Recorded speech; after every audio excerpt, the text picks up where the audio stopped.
What's up, everybody, and welcome to the very first edition of the MMA Junkie Preview Show here in 2026. We're now live on Paramount Plus, and I'm joined by my co-host Danny Segura, who will help me break down all things UFC 324, headlined by an interim lightweight title fight between Paddy Pimblett and Justin Gaethje. What's up, Danny?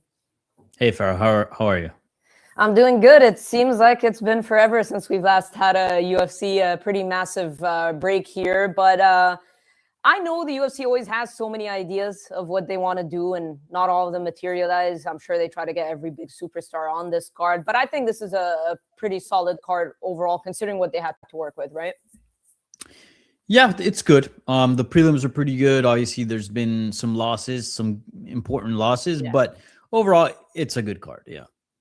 Well, let's talk about those canceled fights real quick. Cameron Smotherman, that scare at the weigh-ins, man, falling face first, not very, very scary. He says he's okay. He's going to do some more testing, insists it's not anything weight cut related. He said, he was pretty low on weight and didn't really struggle to make the weight. What's your take on what happened? Because a very, very scary sight for everybody that was there or just watching from home. Yeah, super scary. I would say out of all the incidents that we've seen, that was probably the scariest one. And God knows how many times this has happened, maybe backstage, right? Because we only get that window in the media for 15 feet, 20 feet away from the scale, and then they go into the back where we can't see what happens. But yeah, scary stuff. The right move was done here in terms of pulling the fight. Cameron Smotherman did make a statement after the fact, and everything does appear to be okay, so that's good. But yeah, he shouldn't be fighting 24 hours after feigning, so the right move was made. Another loss for the UFC 324 card, but again, I think it was the right call. Yeah, of course. And the second fight that was canceled, that seems to have some question marks around Michael Johnson and Alexander Hernandez. I know there was some suspicion behind the betting lines or something like that. I don't know how much of a chance you got to look into it, but there were some statements. Now, we don't know for a fact if it's related to that or not. I don't think the UFC provided a reason, but have you heard anything? Or, I mean, here we go again, right? It's a similar camp, Alexander Hernandez. Seems a bit odd, right? Yeah, it definitely seems odd. There was a vast change in line movement. I believe Michael Johnson was like a plus 140, plus 150.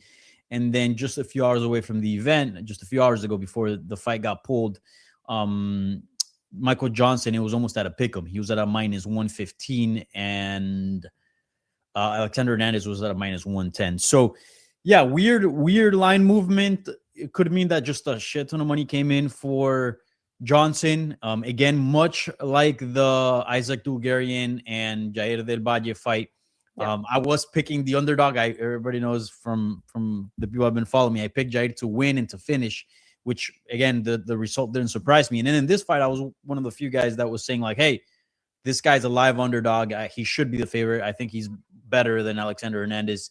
And it gets pulled. So again, the line movement changing for me, I don't think that's suspicious. Again, if I had to put money on it, I'd go with Michael Johnson, but who knows how much money came in. It did change vastly across sports books. And yeah, this is the first ever event under the Paramount CBS. So everything has to be squeaky clean. You cannot start the new deal with a betting scandal. So I think if there was some sort of suspicious line movement, suspicious thing going on, then yeah, probably again the more sensible move was to pull a fight. But this was a big loss. I was very much looking forward to this one.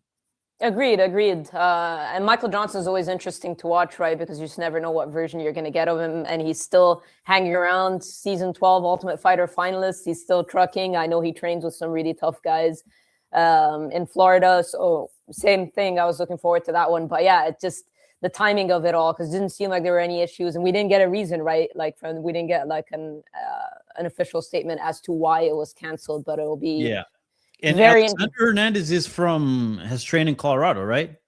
I believe so. Like at some point with James Krause, or at least there's got to be some sort of connection there. Yeah. Is he also Iridium Management? I believe so. Yeah. So again, a lot of those guys are those are the guys that seem to be involved in this. So certainly very strange, right? A lot of coincidence there.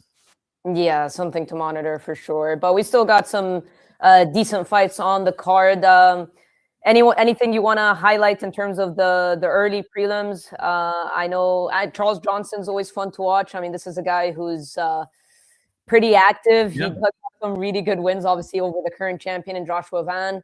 I'm pretty sure he was an underdog in his last fight against Kavanaugh. He's always game. I always remember Charles Johnson when he made his UFC debut against Mokaev, which was obviously no easy task. I must have interviewed him like 3 or 4 times in fight week because he was just so eager to get his word out there, which I really respected and I appreciated him trying to market himself and whatnot. So I remember interviewing him multiple times and he really resonated with everybody, even though they didn't really, like, I know he came from the LFA and whatnot, and LFA champ, if I'm not mistaken.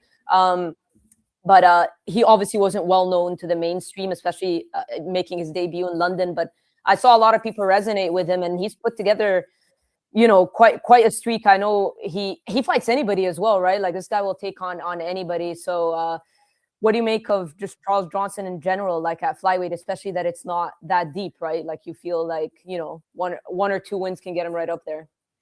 Yeah, I mean, we'll see what happens with the champion. Obviously, as long as Joshua Van stays champion, I think that's good news for Charles Johnson. If that were to change, I think that does set him back because he does have that back card in his pocket that he's knocked out the current champion. But we're obviously pending on that Pantoja Van rematch because it wasn't really much of a fight, the first time they fought. So, but if you beat somebody like Alex Perez, a former title challenger, somebody that's very legit, a veteran of the division, certainly will put him in a good spot. Very important fight for both guys. It seems that Charles Johnson is fighting to kind of make himself not relevant now, because I don't want to say that he is irrelevant, but certainly trying to make himself a title contender, which is something people kind of think he's got it in him, but he hasn't necessarily just gotten there yet. And for Alex Perez, like, dude, this is kind of like do or die, right? Like, if you want to do something right now with your career in fighting in the UFC, like you have to start picking up wins now, right? So very, very big fight for both. Yeah, and according to BetMGM, I believe Johnson is a favorite. He's a minus 175 favorite over Alex Perez, who's plus 145. I suppose Alex Perez's inactivity and recent results is probably going to play a factor because they're kind of in an opposite career trajectory, right? Like Johnson, because he fights so often, he's got momentum and he's come up big as an underdog multiple times. But I think I like him in this fight. How about you? Who, Charles? Yeah. Yes, but I would be careful. I was watching fights this week, and I watched Alex Perez's last fight against Asu, and he was looking very good. He was looking explosive. He was dialed in. His striking was sharp. Takedowns were good. Speed, everything was there. And I do think if that version, again, he ended up getting guillotined. It seems that that's a lot of Alex Perez fights, right? Like, he looks good until he doesn't. But Charles Johnson is not much of a grappler. He doesn't really have any submissions wins, at least in the UFC. I don't know if he's an MMA career. So I think this fight's going to be a lot more competitive than what the lines make it out to be. And if you want to take a little bit of risk, I don't think it's crazy to put some money on Alex Perez by decision. Fair enough. It's a good fight. I think it's a great way to open up. Did they change the names of this? Is it like now prelims and late prelims, if I'm not mistaken? I have no idea. I was actually trying to find out the time right now because that determines exactly at what time I start working here because I'll be doing play-by-play. I think later. I think we're at a later start now. We might be at if I go maybe 5:30 p.m. Eastern because of the cancel fights. But yeah, a lot of name changing. Meta Apex. 5:30. That's right. I can stay the full show by the way if needed. All right. Well, yeah. 5, right? What's up? Yeah. Okay. Yeah. That's cool. It is because Krylov is very unreliable, right? Like, you just don't know what you're gonna get from him. He could be, in the end of a knockout win, or it could be on the other side of, that result as well. So, yeah, it's a tough one. I do think that the wait, is that true? I'm looking at the odds right now on BetMGM. Okay, no, so they got it. It confused me because Krylov is under Bukowski's picture. But anyways, sorry, that threw me off. Yeah, no, I think it should be like kind of like a 50-50 fight a little bit. But with a slight edge to Bukowski's because he's certainly the more reliable fighter. You can trust him. He has momentum on his side. He's not on a losing streak. I believe he's younger as well. He's got less wear. So Yeah, tough fight. I think is going to go either way, but I certainly don't think it's going to go to the scorecards. This is going to be under 2 rounds, and someone's going to win by knockout. Yeah, I mean, Bukauskas is a minus 145 favorite according to MGM. I think. Right. Yeah, and Krylov's been knocked out in his past 2, so it doesn't seem like a bad shout to sprinkle some money on a Bukauskas knockout, but we'll see. Speaking of knockouts, Atiba Gauthier seem like a bad shout to sprinkle some money on a Bukauskas knockout, but we'll see. Speaking of knockouts, Atiba Gauthier minus 1,000 favorite. I mean, it doesn't surprise me because it just feels like every dominant prospect we see that, right? They're always big unit prospect we see that, right? They're always big you know what? I probably would have thought it would be more at this rate because we've seen some crazier lines, right? I can't remember what it was. A couple of events. A first round knockout from them. And there's more money to be made for everybody tonight because now bonuses are $100,000 and you get $25,000 for a finish. So, but how would that? I guess you could do both, right? I guess if you get a bonus, and I guess you could do both, right? I guess if you get a bonus and the finish, that will give you 70. That would give you 100. No. I think what it is if you get a bonus, you get a bonus. And anybody that didn't get a bonus but did get a finish gets those $25,000. Unless we get a decision fest and Dana decides to throw the entire 100,000s on one person when he gets those timings where he's just when he gets in those moods, maybe. Yeah, when he's just so excited that someone finished the fight, they'll get all the money. But yeah, well, I mean, good news for the fighters either way because the 50K has been there for forever, and it just seems like the UFC is just really, Paramount Plus. They want a lot of finishes. They want the sport to look a lot more exciting. So, and we do have a lot of guys on this card that are capable of delivering, but that doesn't always end up the way we expect it to. But headlining the prelims, Umar Nurmagomedov and Deiveson Figueiredo. A lot of people surprised or disappointed or whatever the sentiment may be that this fight is on the featured prelims. What is your thoughts? If you think it should have been a main card fight, what do you think it should have replaced? Maybe the Rose Namajunas Natalia Silva fight, right? But yeah, but do you really give a chance for Deiveson Figueiredo to win this fight? His power since moving up to 135 has gone non-existent. And even then, 135 has gone non-existent. And even then, Umar has a very good chin. And grappling-wise, Umar is a fantastic grappler. Might be the most well-rounded grappler in the division. I really don't see a chance for Deiveson Figueiredo to win here, really. So I think more or less that's the line. Okay, I'm with you in the sense that I'm comfortably picking Umar Nurmagomedov, but it just seems weird to see that number next to Deiveson, in a matchup, because I don't know, it just feels weird. I don't think he would have ever imagined himself to ever be that big of an underdog against anybody, for that matter. Even if it was a championship fight, I don't even think he would have been that big of an underdog. If he fought Jan, depends against who, right? But well, if he was against Jan today, I don't think he'd be that big of an underdog. He'd be pretty big. But not that big. I don't know. Maybe not that big, but he'd be pretty big. I think this is a really bad matchup for him. Well, that's what the odds suggest. Do you see Umar getting a finish? How do you? Yeah, I think he's due for a finish. He's obviously just been winning by decisions all of his recent fights, but people forget the guy's a very good grappler, and I think eventually the guy's so good that eventually he's bound to get a stoppage win. Moving up to bantamweight, he doesn't share the same physical. Moving up to bantamweight, he doesn't share the same physical advantages. But obviously him not making weight is not a good look. Not that we thought the implications were big for him out of this fight. I think it was more on Umar's side. But yeah, I mean, I guess he won't be depleted, but at the same time, yeah, because it's tricky. I guess the title picture is tricky because Umar seems submissive to the fact that he probably knows he's not getting a title fight, which I respect and is interesting. But what has he said? I'm unaware about it. He keeps talking about he'll fight again. He doesn't. Yeah, he's he said something I don't think Sean O'Malley gets it either with a win. I think he said something I don't think Sean O'Malley gets it either with a win. I think he said he sees the Jan and Merab trilogy happening, and that he's okay. Yeah. So maybe that's why he's saying it, as in like, as long as O'Malley doesn't get it, he's okay with it. Like if O'Malley wins, of course.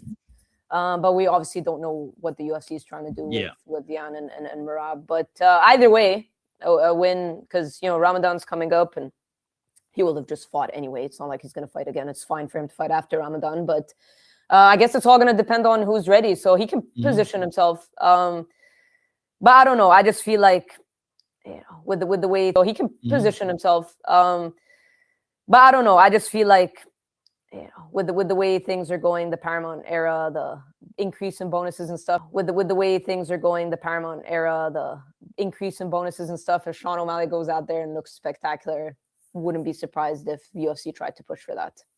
Yeah, I agree. Yeah.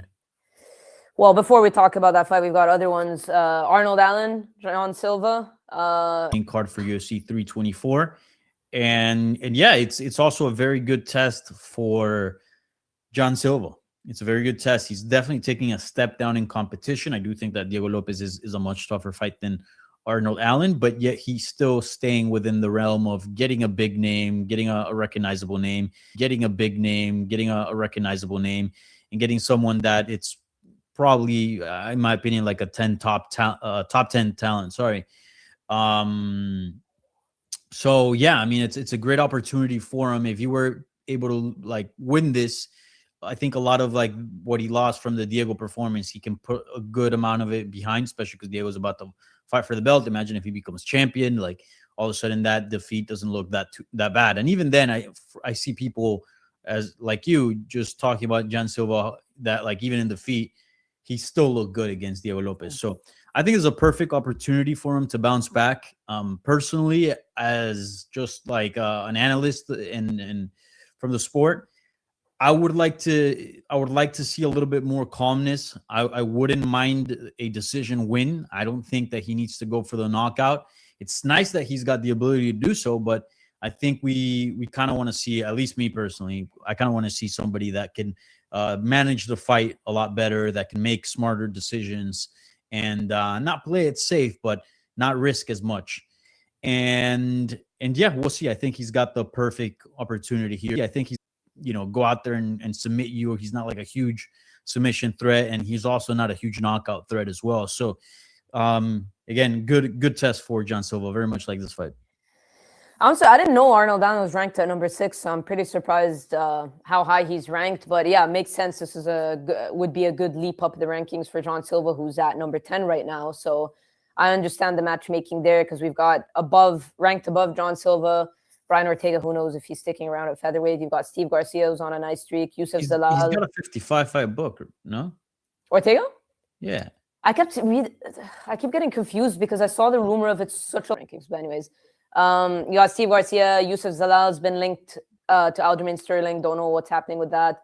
Lerone Murphy expected a title shot. How about Yair Rodriguez, still injured? I mean, but that's the thing, right? You're saying you'd be content with a decision win, but I feel like a finish could really like push him up, because now we've got a bit of a, like, I wouldn't go as far as a log jam, but them going with the Diego rematch. You've got Mofsar out there, you've got Lerone out there. I'm pretty sure these guys are going to get matched up. But either way, like big opportunity for John Silva, because we know the promotion likes him, and when he goes out there and performs like he usually does, he should be pushed up the rankings. But again, all depends on how Volk and Diego goes. If Volk wins, does he stick around? He insists he's not retiring. We'll see all that stuff. But big implications either way. So you said you're going John Silva? I'm going John Silva. I think he wins the decision. Arnold Allen's a tough dude, and he's going to be hard to put away, whether it's submission or knockout. He also has very good movement, can fight at range. So I can see him staying out of trouble or not getting knocked out if he gets into trouble by using his movement and staying out of range. So I'll go John Silva decision here. All right. We said he was the minus 250 favorite, if I'm not mistaken. He is, yeah, minus 250 favorite. Right after it is Natalia Silva, Rose Namajunas. I like this fight. I mean, Alexa Grasso and Rose Namajunas was a good fight as well, but I also really like this from a striking standpoint. And I think for Natalia Silva, I know she's a rising star and coming off of the win over Grasso and has got a lot of momentum behind her, but putting a name like Rose Namajunas on your resume is exactly what you need at this point in your career. So what do you make of the new matchup? Silva stepping in against Rose. Yeah. I like the least exciting fight out of the main card, probably the least exciting matchup. Obviously, on paper, we'll see when fight night comes around how it looks. But all in all, it is an important fight. I think the winner here probably gets a title shot. I think, especially now with the delay that we got between Amanda Nunes and Kayla Harrison, you would think, okay, maybe they'll save the winner, right, against Shevchenko, because that'd be such a big fight, right, and kind of put on hold a little bit the 125 division. But in this case, since it got pushed back, I would assume Valentina Shevchenko is going to have a fairly quick return, and it could be against one of these two. Yeah, because these would all, I'm sure Valentina and Rose would be massive, regardless from a name value standpoint. I know they've trained together before and they're big fans of each other, but Rose moving up to flyweight hasn't been what most have expected it to be, because she was so spectacular at strawweight, right? Like, she was putting on these performances, and I guess it just hasn't really translated at flyweight for her. But yeah, regardless, her versus Valentina would be a really big fight. And Valentina's looking, I know Manon Fiorot is ranked at #1, and she's rebounded with the knockout over Jazz Divisius, which was great, but she just fought Valentina. And even though it was close, it wasn't like super entertaining for the UFC to think of running that back. You've got Erin Blanchfield out there, Macy Barber. So yeah, I do really see this as a #1 contender fight. I think I'm pretty confident in saying the winner fights Valentina. Yeah. But if we look at the odds right here, yeah, Silva is a -325 favorite over Rose, who's +260. What do you think of that? I think it's accurate. Silva's on a good streak, as you mentioned. Emma Yunus, former champion, certainly very good legacy, but she's 3-2 at 125, and hasn't looked as dominant as she did look at 115. So, and just given the style matchup, like, this kind of just paints Silva, it screams Silva decision, I think. Yeah, I mean, it's kind of, I get the weight cut probably played a factor in it. I don't know how much she used to deplete herself to make strawweight, but yeah. I just never understood the move.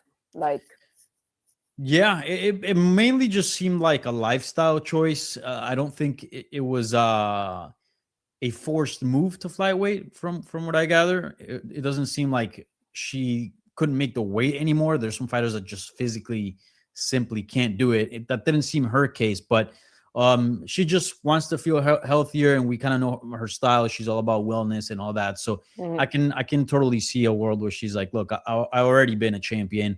I've already made good money.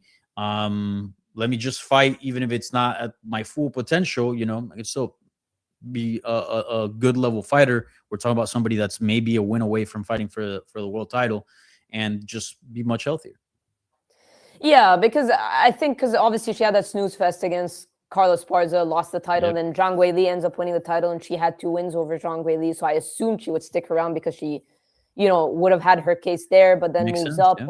Yeah, moves up, and the performances just haven't been the performances we're used to from Rose. But I don't know. We're just, because she was really spectacular at strawweight. Like, she was just one of those fighters when you watch, like, you couldn't, like, just giving you like these wow moments, whether the knockout over Zhang Weili or Joanna Jędrzejczyk. Like, so it's kind of disappointing to see what flyweight turned out to be. I know it's a different ball game. You're bigger girls that are grappling her, because remember, she was grappling Zhang Weili. She was having success, and that's kind of like when I think we did the Madison Square Garden preview show together, when I was like, I don't see Zhang Weili beating Valentina. If Rose took her down, Valentina's just gonna control her all day. But yeah, I don't know. It's interesting, because I don't know how much Rose has filled into that flyweight frame strength-wise, because going up against Valentina, Valentina, not that Valentina can't strike with Rose, but she's a really high IQ fighter, and she's probably going to grapple her.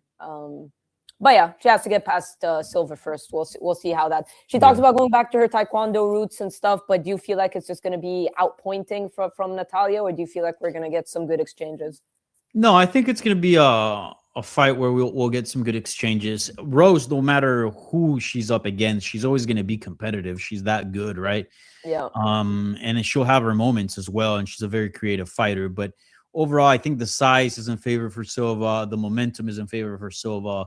And just the style is also in favor for Silva. So I see this being a competitive fight, but in the end, maybe a 29-28 or 30-27 for Silva, I think. Antonio Silva. Well, moving on to your guy, Waldo Cortez Acosta. I know you've covered him, on your Spanish podcast and his career in general. Takes on Derek Lewis. I love this fight because we've seen Derek fight a lot of these rising contenders like Talshin Teixeira and whatever, and it's just like the interest. It's like whatever. It's seen like the next time. But Waldo Cortez Acosta's he's legit and he's up there and looking for his own title shot. So I really like this fight from a matchmaking standpoint. How about you? I love it. This is the fight that I'm looking forward to the most on the entire card. I think this fight's awesome.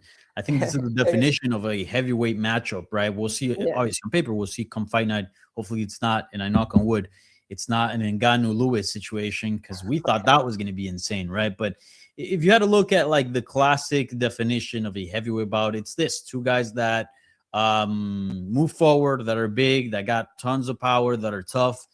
This is it. This is why people love heavyweight MMA. So I love this fight. I think this is awesome.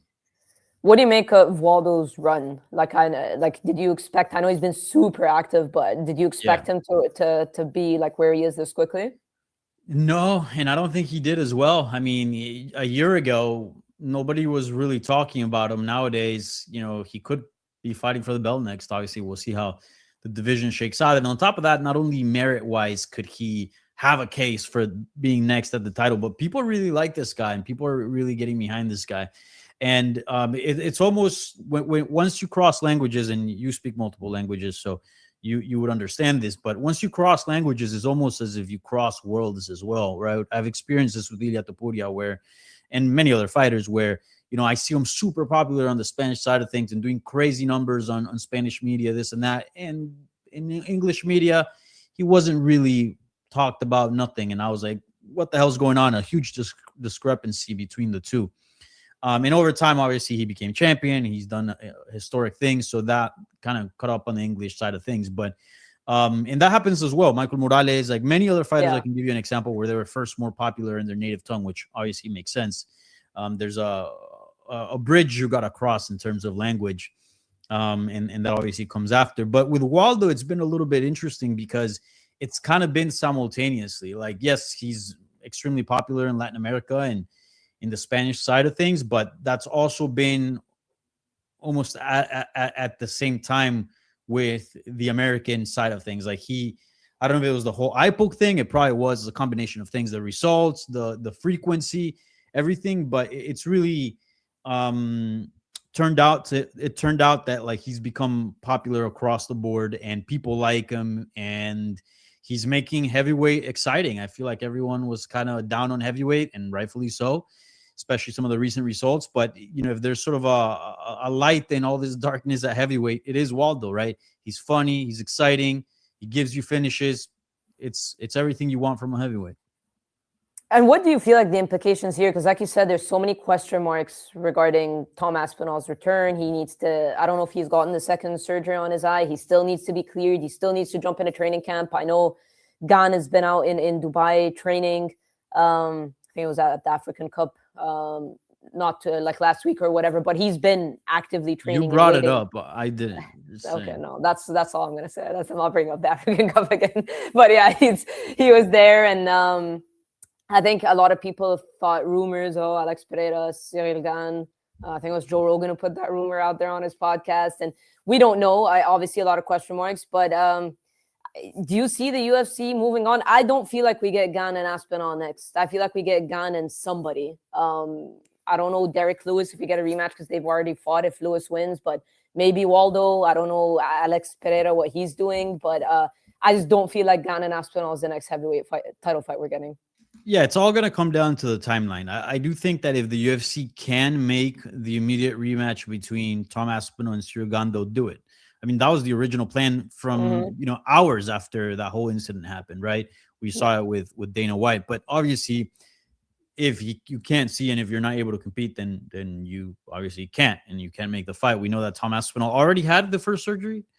I believe he had the first one. I don't know about the second one. And is contemplating a second, or is that he said he said he was getting double eye surgery, so okay. I'm not sure what the update is. So that seems like a big deal, right? Like eye surgery seems like something that takes a while to recover from. So what happens at heavyweight, I think it's all tied to Tom Aspinall's return. If it's going to be a while, especially nowadays with how flashy the UFC wants to go, look, if they can make it a good excuse to implement another title fight out of the scheduled regular fights that they have, they will do it, whether it's BMF or an interim fight. So if they can justify it, they will do it. And if it's an interim title, obviously we know that one half of the equation is going to be Ciryl Gane because he was supposed to fight for the undisputed anyways. And the other half is kind of up in the air, but I think the only two people that could be there, it's either Waldo or Derek Lewis, and they just happen to be fighting at this point. They're the two most popular fighters at heavyweight. And yeah, I think the winner is going to get an interim title shot. That's just crazy. I mean, Aspinall's interim got promoted to undisputed. Now we're creating another interim. Like, it's... Yeah, what a shit show. Yeah. Yeah. But I guess because now I think a lot of question marks in terms of Alex Pereira, because didn't Yuri Prohaska hint at something to do with the Carlos Wahlberg fight? And that tells me that Pereira's probably looking at heavyweight. I know he wants John Jones at the White House, but there is no belt for that. Where are we going to make a White House belt? Like, I don't know. It just seems like a bit of a shit show, like you said. Yeah. I personally wouldn't like to see Gane versus Pereira for the heavyweight title or interim heavyweight title. I think I want to see either Derek Lewis or Waldo. I don't know, but people have this obsession with Alex Pereira going up to heavyweight, and I get it. Again, if he goes up to heavyweight and gets matched up against anybody, I'm gonna watch. Alex Pereira is a fun fighter to watch, but I do think he belongs at light heavyweight. He is light heavyweight, really. If you take Alex Pereira out of light heavyweight just, I don't want to say it becomes to nothing. I don't want to disrespect the other guys out there, but he really is the guy. And light heavyweight needs him more than heavyweight, in my opinion. Yeah, especially that we've got some like drama and controversy and question marks and still wanting to see Aspinall and Gane. Even though when that fight was made, people were a bit like, meh, like because they felt like Gane didn't deserve it. But then I guess in the minute and a half that we saw, everybody felt like Aspinall was going to lose that fight. All of a sudden. I think the narrative changes a lot. But yeah, I definitely think the rematch would be huge between Gane and Aspinall. So I hope they could just get that done. But let's look at the odds quickly of Waldo and Derek Lewis. Minus 325 favorite is Waldo Cortez Acosta against Lewis, who's at plus 260. Fair or foul? No, I do think it's foul. I think Waldo should be like a minus 16. I'm just kidding. No, I do think it's foul. I do think the lines should be closer because when you insert Derek Lewis into any fight, I don't care if it's against Aspinall, I don't care who's it up against, John Jones, Derek Lewis has a shot at knocking anybody out. And if you look at the stats for a fight, even the most perfect fighters, they get hit. That's what happens in MMA. Everybody gets hit, right? Now some more than others, but with Derek Lewis, getting hit is just you can always get knocked out. So I think these lines should be a lot closer. I do think that Waldo should be the favorite. He is younger, has less wear, is in a better career momentum. I do think he's more skilled than him at this point. But man, that power of the Black Beast is something that's very unique in the UFC, and there's a reason why he holds the record for the most knockouts in UFC history. So whenever you insert that into the equation, it's got to be more even than, would you say, plus 200? You said Derek Lewis plus 260. Plus 260. That's crazy. I think that's crazy.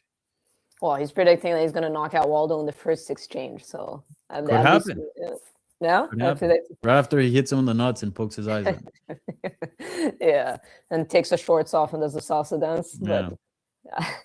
But, before we wrap up, co-main event, Sean O'Malley, Song Yadong. Seems like the perfect matchmaking for a Sean O'Malley rebound. Not that I'm saying Song Yadong is an easy fight, but if you look at the top-ranked guys, a lot of them implement grappling in their game, which Song Yadong's team alpha male. I know we've seen in Countdown and stuff, he's working a lot on his grappling. Do you think he even attempts to take us to the ground, or because he is a knockout guy as well, right? That's how he fights. Or do you feel he's gonna, stand and trade?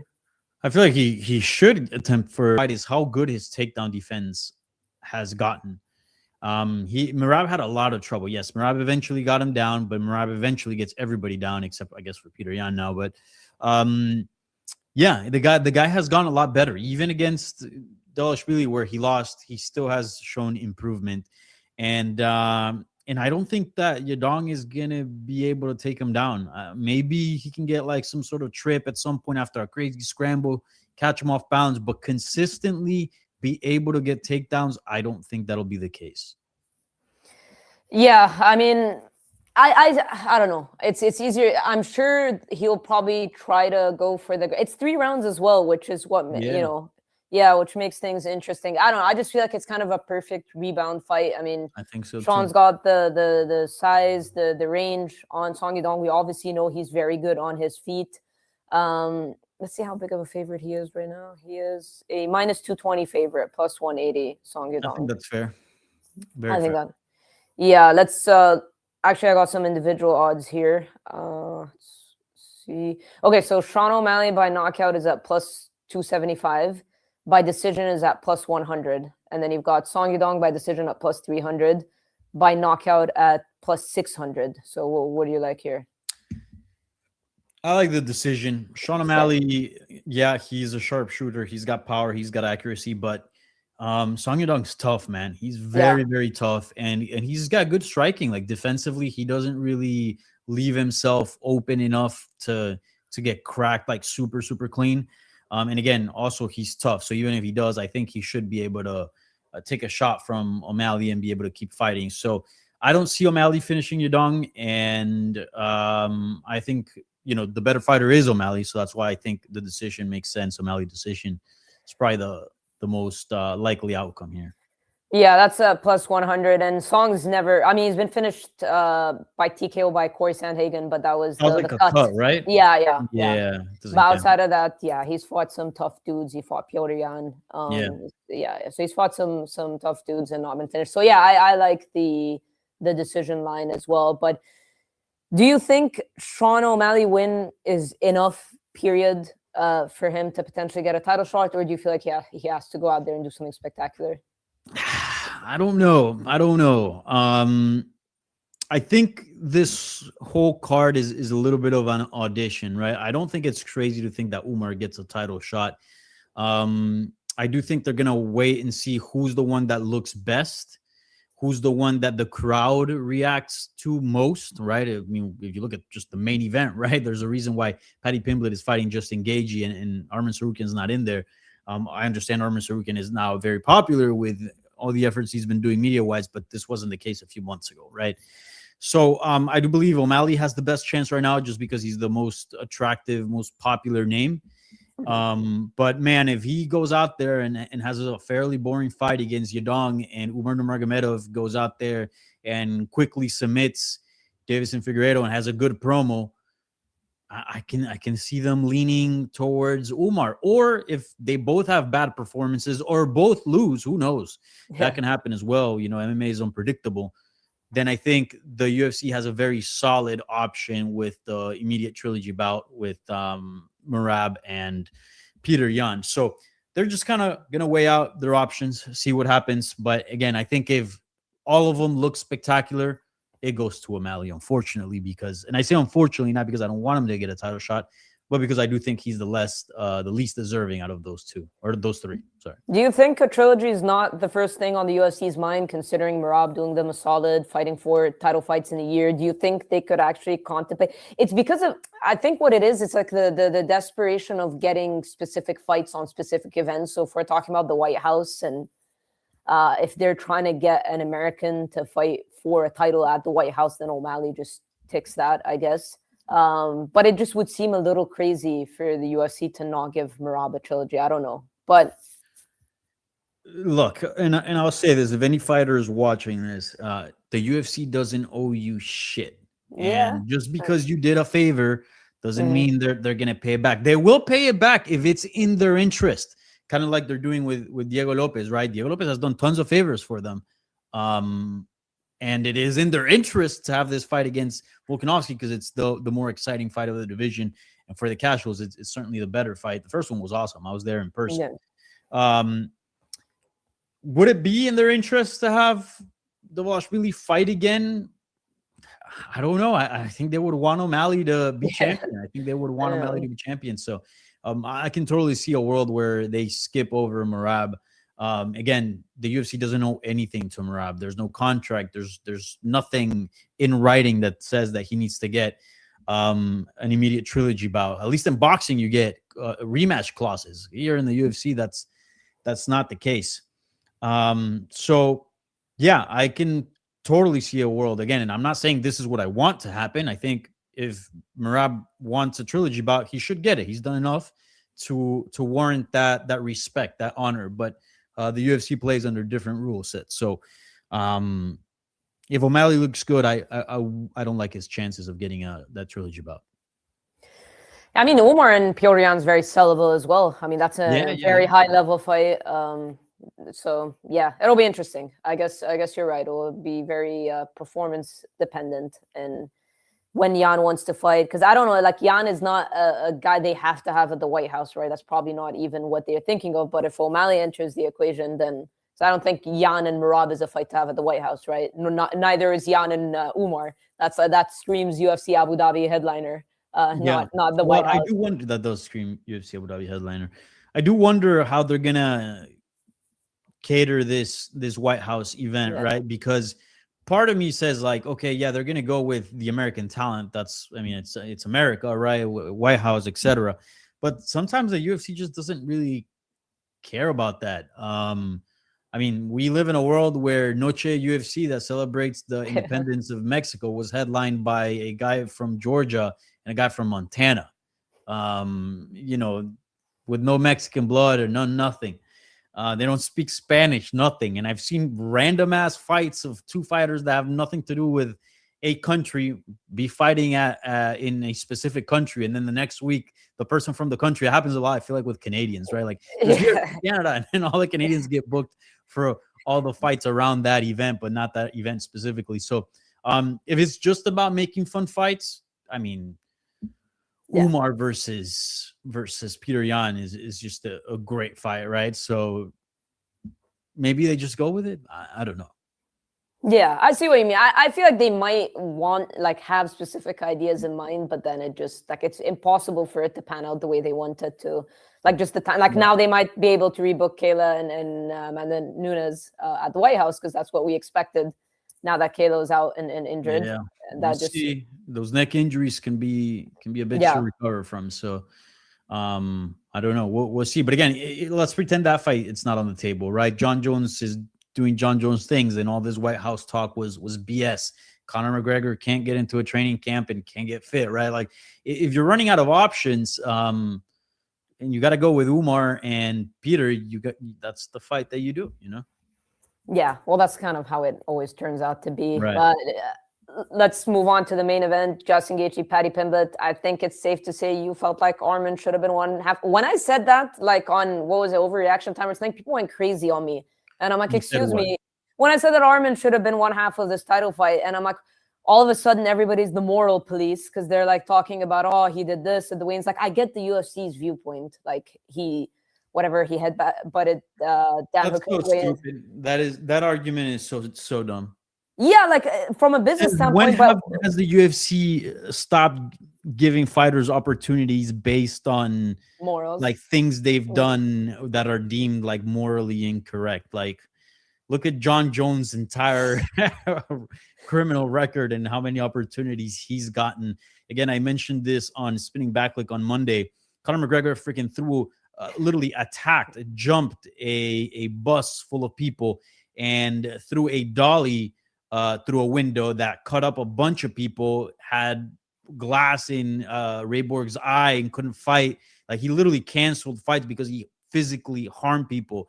And what did the UFC do? And again, I'm not also the super moral police. I think those promos were badass, and obviously I'm not condoning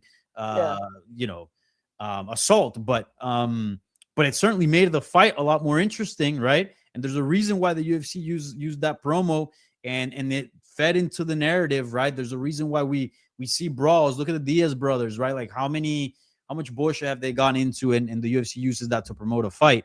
The reason why Arman Tsarukyan is not in a title fight is because he's not that popular, and because he is a bad matchup for someone that is very popular, that is Paddy Pimblett.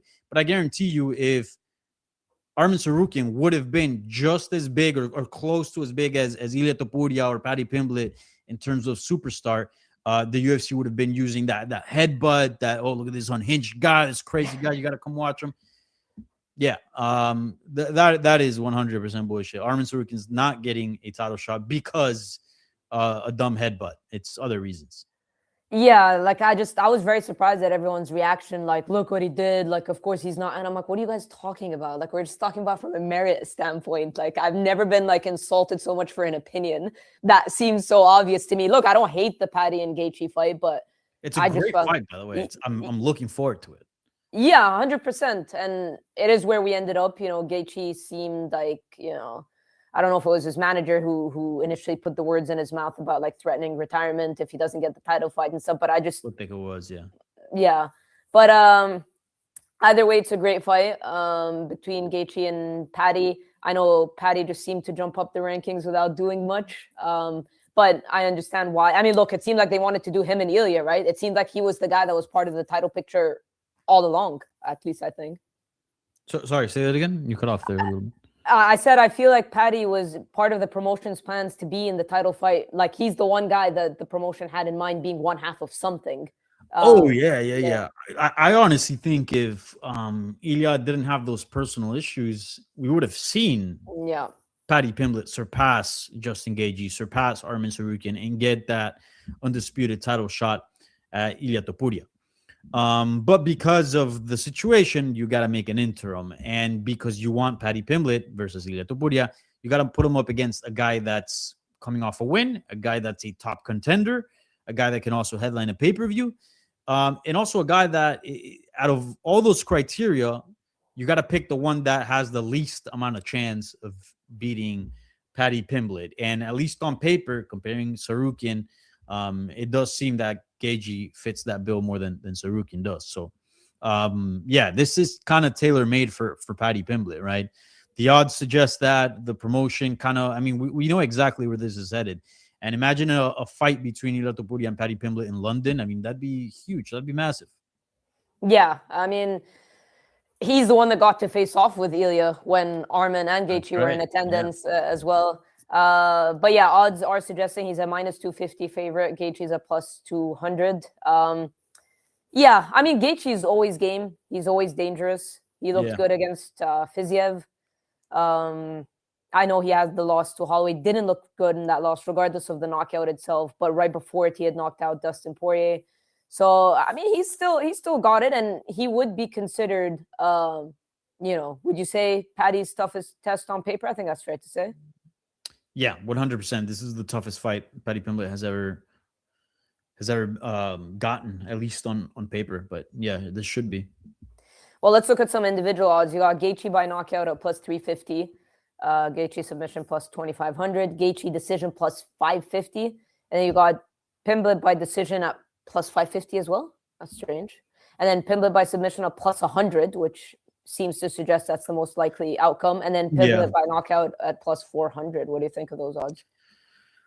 Oof. I disagree with the odds a little bit. I do think this fight should be a tad closer, but not by a ton. And again, picks is very different than betting, right? It's two completely different things. On the staff picks, I went with Paddy Pimblett, but I mean, betting at a -250, you know, you're not going to get anything out of it, so it makes no sense. Maybe the submission is live. I would be surprised if this fight goes to a decision, and Paddy Pimblett does have a lot of submissions to his name. So, you know, again, I think +100 is still a very short number for something so specific. So I don't like that. But I do agree that is probably the most likely outcome. Would you say Gaethje was at again, line-wise? The overall or individual odds? Sorry, in the knockout. Gaethje by knockout is at plus 350. Ooh, so I think that's actually pretty good. Gaethje to knock somebody out, period. Let's just not think of Paddy for a second. Should be a lot more than, or a lot closer, or a lot less, sorry, than a plus 350. Like, I don't care. You put Justin Gaethje against the middleweight, he's got a chance to knock him out. I'm not saying he will, but the dude's a maniac. He throws caution to the wind. He's chaotic. His punches are explosive, fast. He's got good technique as well. He trains with Trevor Whitman, who's a very good coach. Has experience. He's tough to finish, so he's going to be in the fight for a long time. I feel like against anybody, a welterweight, anybody, he still has a chance at knocking them out, right? And now you put somebody that is in his weight class, and that out of all the skills that he possesses, striking defense is probably the one that he lacks the most, I would say. Like, striking wise, offensively, Paddy's not bad. His jiu-jitsu is very good. His wrestling is good. His clinch is good. But I would say the only thing you could kind of criticize him is his striking defense, right? You're going against a guy that, again, throws caution to the wind, is not afraid to let his hands go, has power, is mean. Plus 350, I don't think that's crazy at all. I don't think that's crazy at all. So I actually like that line a lot if you want to sprinkle something on it. But yeah, I do not think that is the most likely outcome. Thing is, with this matchup, I feel a chaotic Gaethje is not going to play in Gaethje's favor, because I think he's going to find success clipping Paddy, but the closer he gets to him, it's allowing Paddy to take the fight to the ground. Yeah. Whereas I feel like if he stands and strikes from the outside, similar, because obviously he had a very high respect for Fiziev's striking ability, so he was kind of a more patient version of himself, and he outstruck him.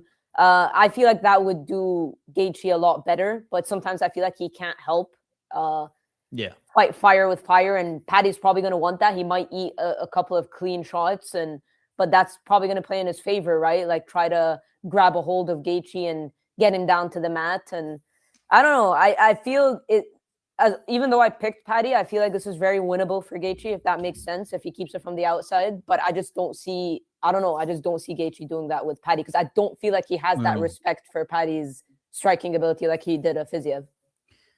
Yeah, I think you're right about that. Also, like, Fiziev was able to take down Gaethje, right? And Fiziev is a striker. He's not a grappler. So I would assume with better skills in terms of wrestling and grappling, plus more size than Fiziev, because Fiziev is quite small. I think he could make 45 if he really wanted to. Yeah, you would assume that Paddy Pimblett will be able to take the fight to the ground with more ease than Fiziev. And if that's the case, I think the fight could stay on the ground for some time, leaving the option there for the submission for Paddy Pimblett. I sort of think the best thing for Gaethje here is, one, I know he's got very good leg kicks. They're nasty, but you got to abandon them. You got to abandon them, because you might get caught. They might get caught. They might take you down, and kind of stay in the pocket and just use boxing, just short shots and just outbox them. And kind of have a little bit of that control chaos. Don't go all out, right? But yeah, I would certainly minimize any kicks, anything that would expose them to getting off balance by a lot, and target the body a lot. That's what I would say as well. Gaethje has incredible cardio, tons of experience fighting 25 minutes.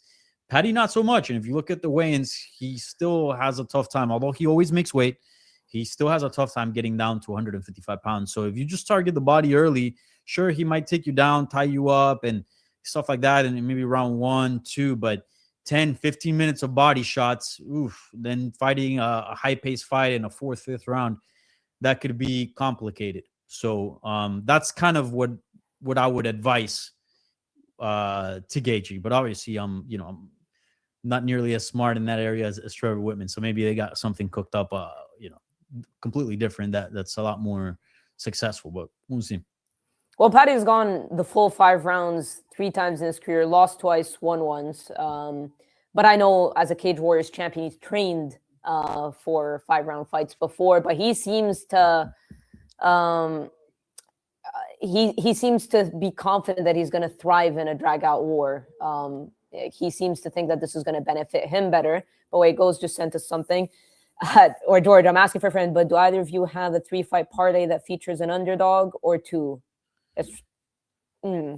It's for my friend Clarence. Perhaps you can give him a shout out. Shout out to Clarence. Shouts out to Clarence.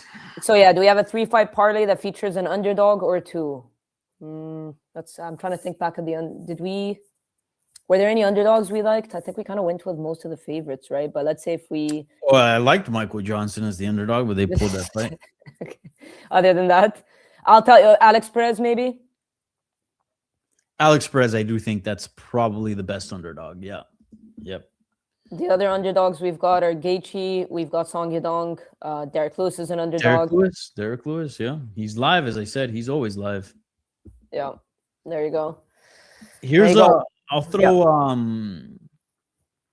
a 3-leg prop parlay for the people watching. And obviously bet responsibly. Don't do anything stupid. This is just for funsies. But Sean O'Malley by decision. Waldo Cortez Acosta by knockout. And John Silva by decision. Do we have can we actually input that and see what the odds are? Maybe if Ghost can help us out with that. Yeah. I could see those happening. I think that's not a bad pairing, but for $5 you have to win like 500. It's true. That's true. Well, before we wrap up, obviously a lot of money to be made for the fighters tonight as we start this new era. Who's walking out with extra money? Could be bonus, could just be the 25K finish, but who's going to make more than their purse today? All right, I'm going to go knockout of the night. Performance bonus is going to go to Waldo. I think he's going to get a spectacular knockout. Fight of the night is going to go to Gaethje and Pimblett. I think it's going to be a fun one.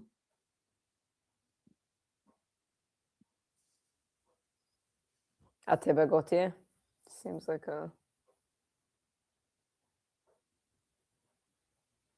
No? Jeez, I don't know. I mean, we have to go submission, right? Because obviously there could be just 2 performance for knockout, but just for spreading things out. Omar? No, let's do this.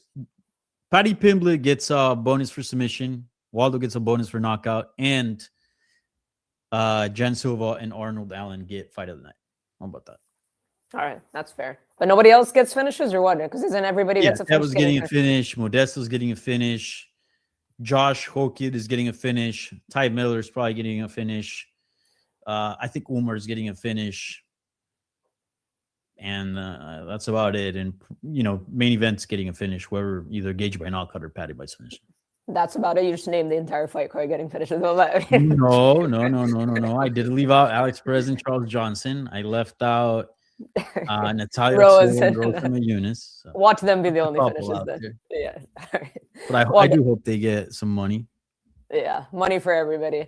Well, Danny, I appreciate you joining me. I know I'll give you some time before the fight start in about half an hour. It's still a good fight card, even though we've lost a couple of fights, but appreciate you guys tuning in. We'll have another one next week before UFC 325 Down Under. So thanks, Danny, for joining me. Appreciate you guys tuning in, and we'll see you to the next one.